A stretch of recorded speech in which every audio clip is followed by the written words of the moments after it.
Hello guys, what's up? It's me again, si Mima Alicia nyo at nagbabalik ulit para sa ating panibagong video.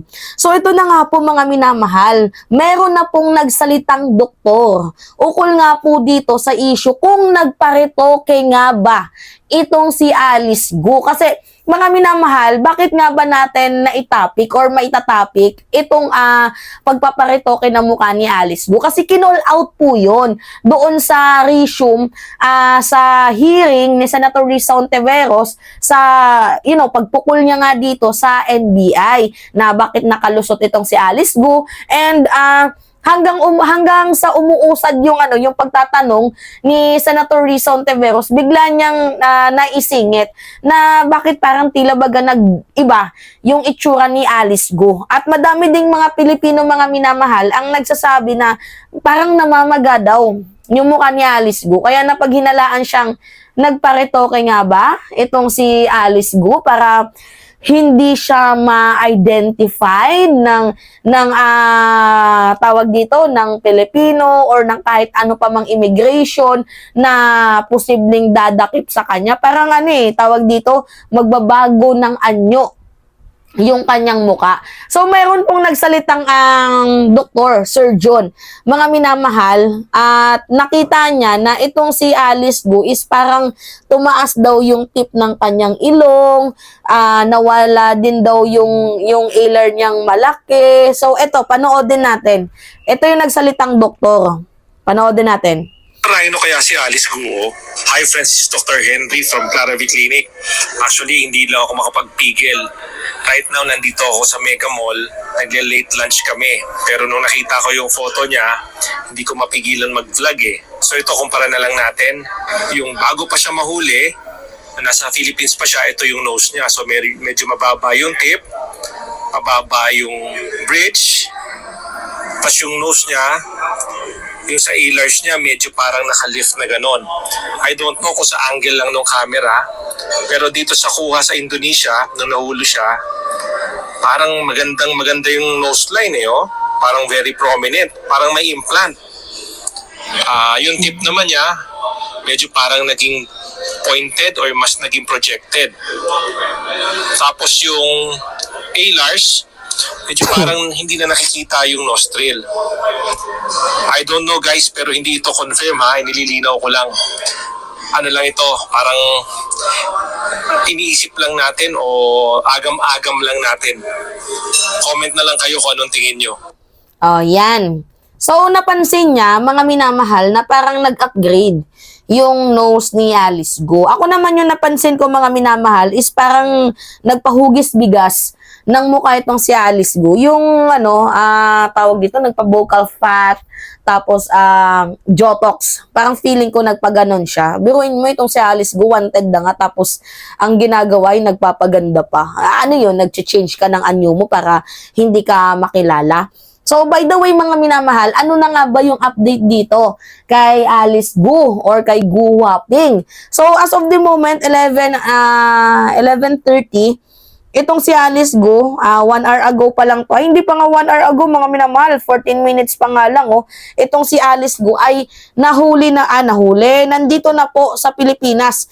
Naiuwi na po siya sa bansang Pilipinas. So, panoodin natin tong balita, mga minamahal. Ating Banban Tarlac Mayor Alice Gu, oy, nakabalik na po ng bansa. Si Erlo Bringas magbabalita live. Erlo? Kuya Jen, alauna Jess ng madaling araw kanina nang dumating at dumapag isang private plane sa isang private plane hangar sa Pasay City sakay si dating Banban Tarlac Mayor Alice Gu, maging ang kasama niya na sina DILG Secretary Benhur Abalos at PNP Chief General Romel Francisco Marbil. Malayo na sa mga litrato na lumabas sa social media ang naging suot ni Gu pagkalapag ng kanyang kanyang sinasakay aeroplano dahil naka-orange na ito na t-shirt na may nakalagay na CIDG detainee. Nakaposes na din ito mula sa casual na itsura nito bago sumakay ng aeroplano sa Indonesia patungo dito ng Pilipinas. Nagkaroon ng bahagyang delay sa flight ni Guo dahil sa baga kinakailangan pang proseso dahil kabilang dyan nagpakikipag-negosasyon ng PNP at DILG sa Indonesian Police para sa agarang release at turnover kay Guo. Ayon kay DILG Secretary Benhur Abalos, marin nilang itinatanggi na nagkaroon ng VIP treatment kay Alice Guo na ang kanilang ipinatupad lang anya ay paraan ng pag-travel kay Guo at alinsunod daw sa kanilang protocol. Sabi pa ni SILG Abalos, nagsabi sa kanila si Guo na may natatanggap na pala itong death threat. Paliwanag pa ni Abalos, hindi nakaposas si Guo sa pagsakay sa Indonesia dahil hindi pa naiaain dito ang warrant of arrest sa mismong paglapag na sa bansa. Inihain sa kanyang warrant of arrest kaya nakasuot na ito ng posas at ng isang orange na t-shirt pagpasok at paglabas at pagharap sa mga miyembro ng media. Naging matipid naman ang naging sagot ni Guo sa media pero kanyang sinabi na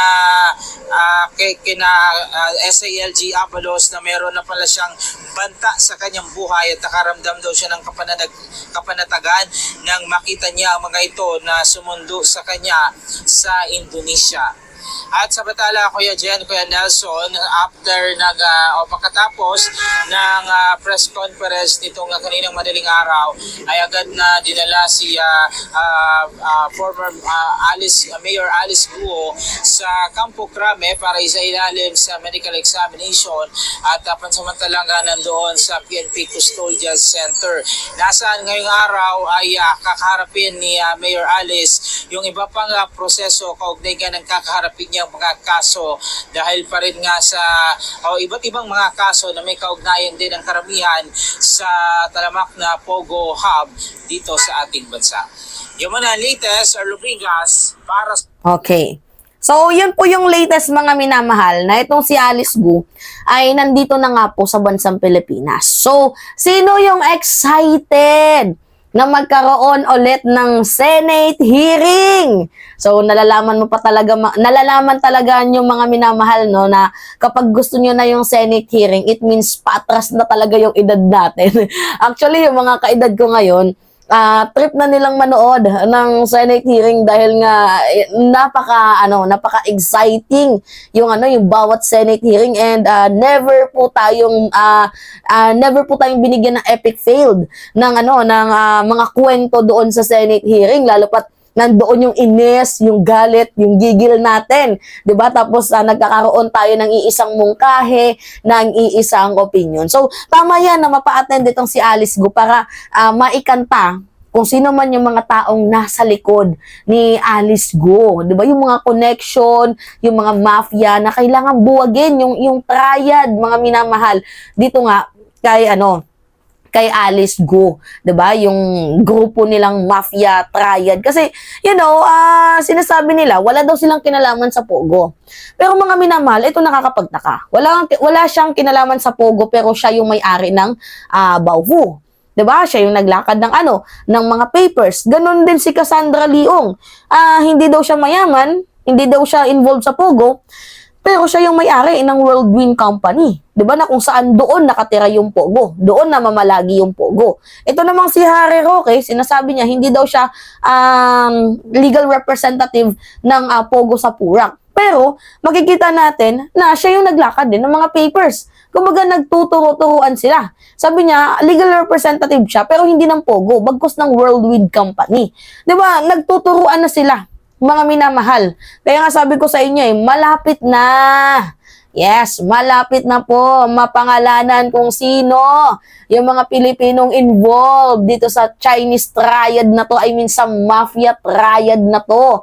At mapapanagot na talaga mga minamahal kung sino po itong mga taong ito na dapat buwagin kasi biruin mo, lumobo yung yaman ni Roque. Dapat magpasa ka ng salin, Roque. 'Di ba?